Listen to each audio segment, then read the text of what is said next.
பிரம்மம் என்னும் பிரபஞ்ச சக்தி உள்ளென்றும் வெளியென்றும் இரண்டானது. காணும் பொருளாய் வெளியானது, அகத்தே தன்னுணர்வென்ற அறிவானது. வெளியே காண்பது காட்சியானது, அகத்தே அனுபவம் பதிவானது. அதை அனுபவிப்பவன் எனும் தோற்றம் வந்தது. அனுபவ தோற்றங்கள் தொடரானது. அனுபவிப்பவன் சரமே நானானது. அதுவே உண்மை நான் எனச் சொன்னது. பொருள் அனுபவம் அனுபவிப்பவன் மாயா லீலைகள் தொடர்கதையானது. மாறாத பிரம்மமே ஆதாரமானது. மறுவி நின்றதே இருமைகள் ஆனது. உள்ளே வெளியே காண்பவன் காட்சி, அனுபவிப்பவன் அனுபவம் நான்பியது. வெளியே நடப்பது எல்லாம் உண்மை, உள்ளே பதிவது நிழல் வடிவம்.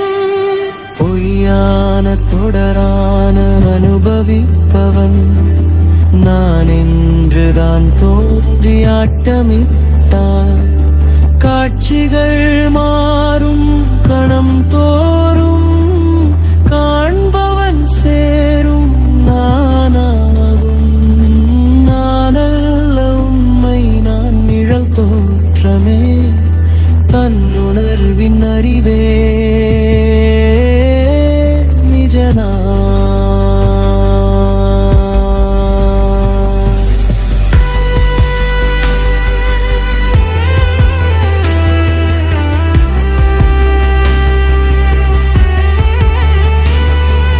மாயை நாம் தானே புரிந்தால் கூட, மாயா நாம் தான் மறைந்து விடாது.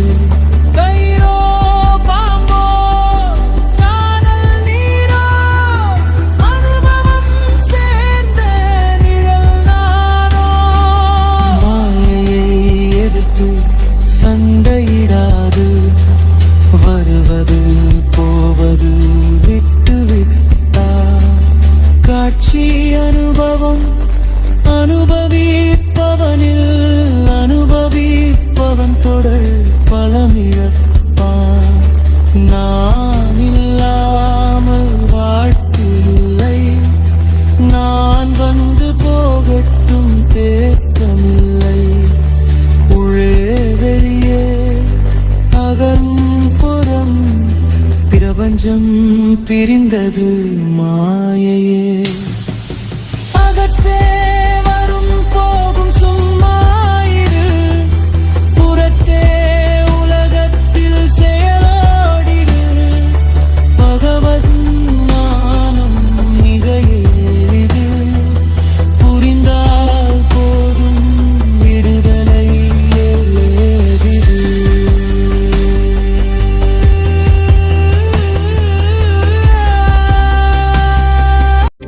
நீங்கள் பார்த்துக் கொண்டிருப்பது வேதா டிவி.